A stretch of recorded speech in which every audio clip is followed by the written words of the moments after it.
In 1915, Jiang Zemin's grandfather, Jiang Shixi, a doctor of Chinese medicine, ventured into business. Jiang Shixi had 7 children. The eldest child, Jiang Shijun, was Jiang Zemin's father. Jiang Zemin has an older sister, Jiang Zifen, and a younger sister, Jiang Zinan, and a younger brother, Jiang Ziquan. In 1940, Wang Jingwei set up the puppet Japanese government in Nanjing. He was in need of much manpower, and a range of talents, from ministers to clerks.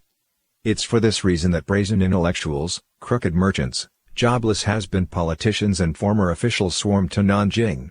So did Jiang Zemin's father, Jiang Shijun. He was appointed as a vice minister in the Ministry of Propaganda, and made the head member of the institution's editorial committee. He also worked under Hu Lancheng, the main staff writer of the China Daily. He was in charge of the daily operation in the ministry. He feared that his work for the Japanese could come back to haunt him, therefore, changed his name to Jiang Guanqian. Both literature and electrical engineering were hobbies for Jiang Shijun, and he devoted much time to the two pursuits, working for the Japanese. Jiang Shijun had also made a careful study of Nazis' propaganda tactics. He single-handedly organized a so-called exhibition of military successes, in the Pacific region of the Great Crusade of East Asia, in which he applied the propaganda techniques he had learned, and his knowledge of electrical engineering, so as to depict, fully with sound and light effects, air and naval warfare, between the US and Japan, suggesting the Japanese Army's Bushido spirit, and symbolizing the permanent military power the Army enjoyed. Through all of this, the audience would be given the impression that the Japanese invaders were unconquerable, and would forever occupy China. Jiang Shijun used to make an annual show of cultural patronage by holding a grand ceremony in honor of Confucius. He would orchestrate a performance consisting of, as prescribed by Confucian doctrines, 8 roles of dancers, follow the rites, as prescribed for a king in the Book of Rites, and offer 3 sacrifices of pork, beef and lamb, and after the ceremonies, mince the 3 sacrifices and send them to officials in the ministries and bureaus of the puppet Japanese government. He also employed the folk-style propaganda. He reworked a Buddhist folk tradition, the Feast of All Souls Festival, for his own purposes, organized a grand version of the festival, that had lanterns floating on local waters, and found in it means to falsely suggest peace and prosperity, in the aftermath of, and so as to help people forget, the terrible Nanjing massacre, only a few years before.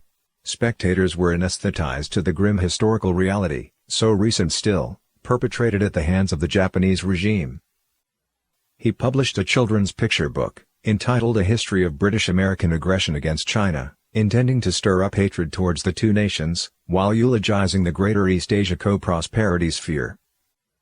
Along with this, Jiang Shijun helped to plan the production of A Legacy That Will Live Forever, a movie, the goal of which was to bash Britain and America. Using a large sum of money, he solicited the help of a famous director, and further invited a movie star, to play the part of the Qing dynasty official, Lin Zechu.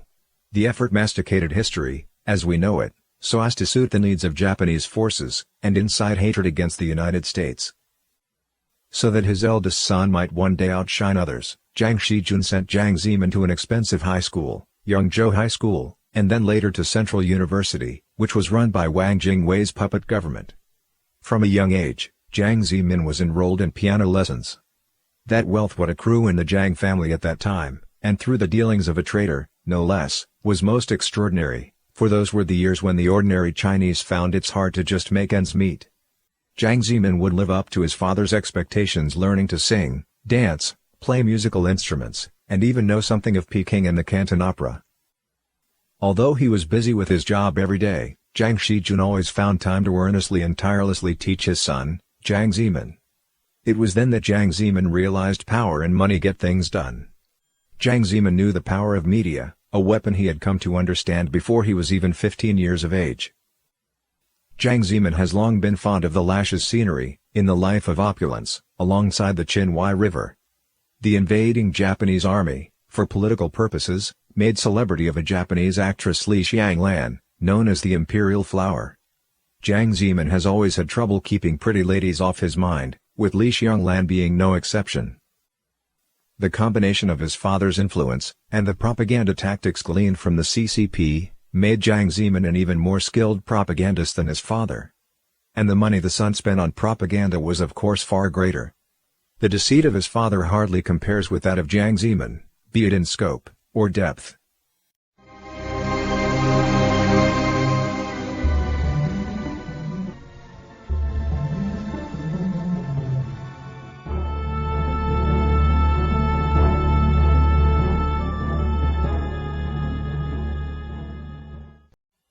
The special agents of the invading Japanese army were headed up by a General Kenji Doihara, and his right-hand man was Ding Motsun. It was thus a top priority for Ding to train some specialized students who could blend in with regular students, thereby monitor them. In this capacity they could spot any traces of anti-Japanese sentiments or activities, arrest and remove those involved. Jiang Shijun hoped much for his son's success. He knew well that only those who have served as special agents could be trusted or promoted in rank by the Japanese army. Jiang Shijun seized the opportunity of the sessions and strongly made the case for his son. Jiang Zemin attended the training. Interestingly, the special agents took political classes, alongside those courses providing training and technique subjects, effecting something of a brainwash program. All special agents were forbidden from having any mainstream religious beliefs.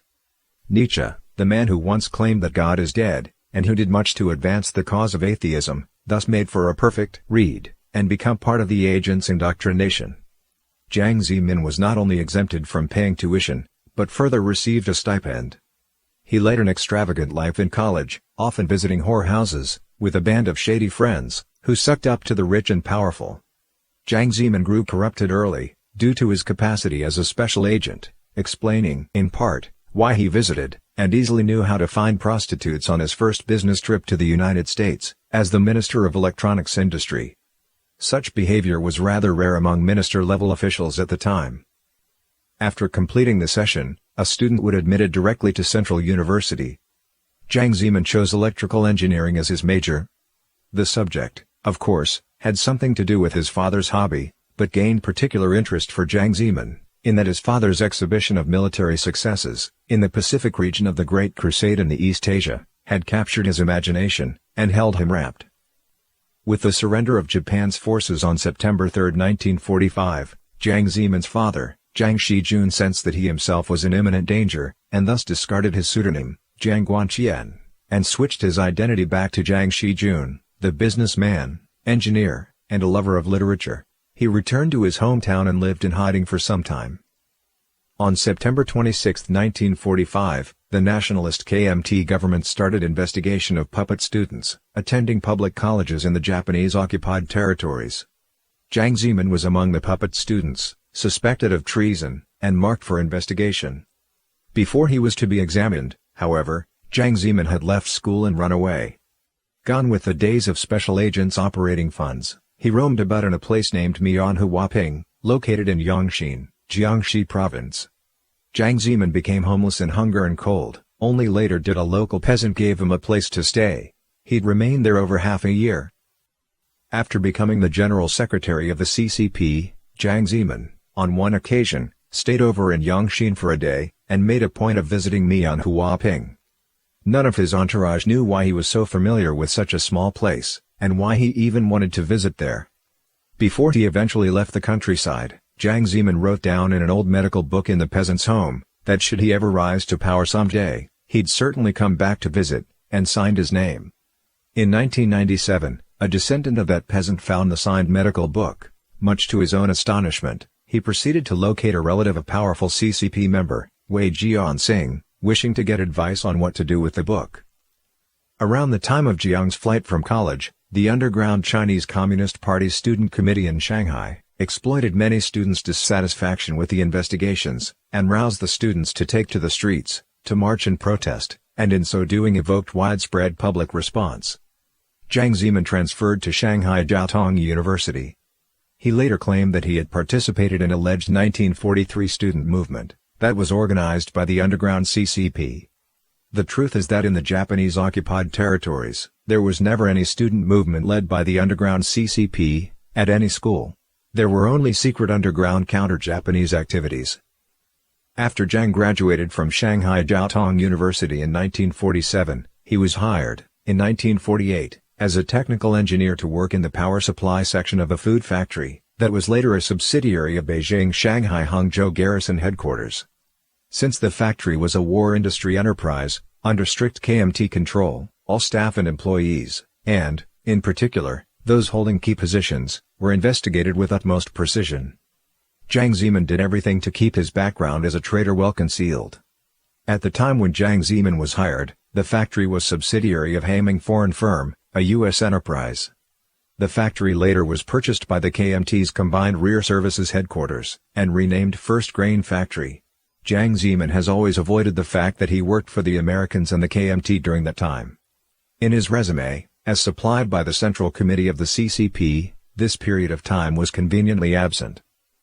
Students from the Young Leaders training sessions had fled upon the surrender of Japanese troops. Those who fell into the CCP's hand became part-time teachers for the regime's public security department. Jiang Zemin, years later, managed by means of artifice learned as special agent, fooled all of his rivals in the Communist Party, new and veteran alike, climbed all the way up, and became the party's boss.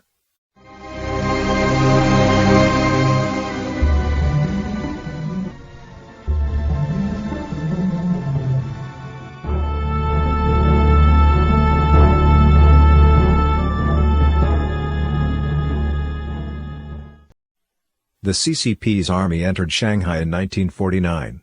The food factory where Jiang Zemin was working at that time, was renamed, Yimin No. 1 Foodstuff Factory.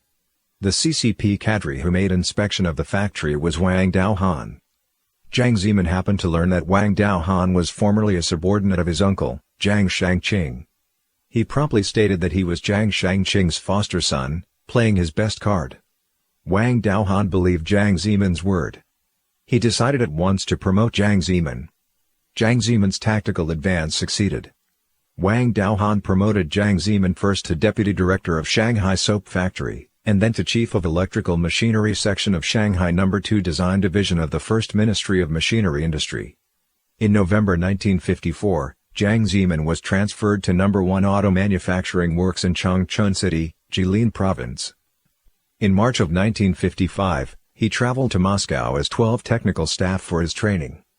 By staying there he came to realize that the history of Soviet Union, as then told, was a complete lie, entirely falsified as to fit Stalin's needs. Stalin had managed to stay in power through concrete practical worship of himself, suppression, and deception until his death. The value of the artifice and its devices emblazoned itself deeply in Jiang Zemin's mind over and over. He pondered the man. During his stay in the Soviet Union, Jiang Zemin tried his best to maintain good relations with all types. He performed music, sang songs, told jokes, and sought the limelight whenever may have been the setting. In 1955, Sino-Russia relation took a turn for the worse. Each began to train spies recruited from the adversary nation. The Soviet Union's intelligence service began to pay attention to Jiang Zemin. They thought that as someone well-educated, he must hail from prominent family with massive wealth. Thus the KGB searched the archive for Jiang Zemin's dossier. The CCP has yet to investigate the experiences of Jiang Shijun and Jiang Zemin, two generations of traitors, who collaborated with the Japanese forces. The reason is that, in fact, the CCP loves the Japanese and their invasion. And it's Mao Zedong himself who said at 1959 Lushan plenum that, the CCP's task, during the War of Resistance with Japan, was to cooperate with the Japanese army, by helping attack soldiers and civilians that were opposing Japan. The CCP could not have seized power, had the Japanese Imperial Army failed to invade more than half of China's territory. In 1945 the Soviet Red Army entered northeastern China and found the complete files of Kenji Doihara's special agent system. Surely the files include documents and photos of the Young Leader training sessions with Jiang Zemin's records. And Jiang Zemin's traitor boss, Li Shichun, was in Soviet. And he confirmed that Jiang Zemin was indeed one of his agents and worked for the Japanese. KGB then assigned an undercover mistress, Kleva, to seduce Jiang Zemin. Jiang Zemin threw himself into the bosom of the beautiful Kleva. While he was deeply immersed in his affairs with Kleva, on one occasion, his Russian mistress whispered softly his former boss's name, Li Shichun, into Jiang's ear. Jiang Zemin was shocked beyond measure. KGB then quickly moved in while Jiang was off balance. They gave Jiang a sum of money, promised not to disclose his treacherous past and assured him that, He could continue to join the company of Kleva before returning to China, on one condition, that is, for Jiang to join the Far East Bureau of the KGB, to gather intelligence on Chinese students living in the Soviet Union, as well as provide certain information regarding China. After Stalin's death, Khrushchev issued a confidential report in which Stalin's monstrous crimes were systematically disclosed. The contents of the document spread quickly throughout the Soviet Union. The public were enraged upon learning that Stalin had slaughtered tens of millions of his own people. In no time the streets were littered with shredded images of Stalin and pulverized bronze statues once in his likeness. Stalin worship took a complete about-face. With this drastic turn of events, Jiang Zemin came to realize, ever more so, how terrible it would be if his own past be made known. As overthrow of formerly enthroned Stalin stood to remind the Chinese people of their own worship of Mao Zedong, the CCP grew to fear that Chinese living in the Soviet Union would be negatively affected by this new turn of events. All Chinese then in the Soviet Union, save for diplomatic envoys, were ordered to return to China immediately. Never had Jiang Zemin considered how to maintain power, should it one day be in his possession. The Soviet served as his teacher. Jiang Zemin did indeed continue to work for the KGB upon returning to China from Moscow. The government of the Soviet Union kept its promise, and didn't make the same mistake, as had Stalin in the 1950s, when he betrayed party official, Gao Gang, then head of CCP in northeastern China. Jiang Zemin's KGB identity was never revealed. After the Soviet Union was dismantled, Jiang dared even less to slight or to refuse Russia. Even just a subtle hint dropped by Russian figures, be it Yeltsin or former KGB member Putin, proved enough to keep a nervous Jiang Zemin awake at night for days. This explained why even in the absence of Soviet Union, Jiang Zemin was every bit as quick to betray China as before. In May of 1991, Jiang Zemin visited the Soviet Union. As the People's Daily reported, Jiang Zemin was full of tears upon meeting with old acquaintances at Liachow Automobile Works. But as one insider later disclosed, what actually happened was that a woman caught sight of Jiang Zemin, and greeted him loud, "Hello, my darling." She was none other than Kleva, the woman Jiang Zemin had fallen so deeply for years before. Arranging such a chance encounter was easy for the KGB. All went according to plan, with Jiang Zemin reliving old memories with his lover during the visit. Upon returning to China, a charmed Jiang Zemin signed an agreement, concerning the eastern section of the Sino-Soviet border, that ceded gratuitously more than 1 million square kilometers of Chinese territory to Russia. Of course, at that time, little could Jiang Zemin have imagined that, in but few months, the Soviet Union, the world's first communist nation, would collapse overnight.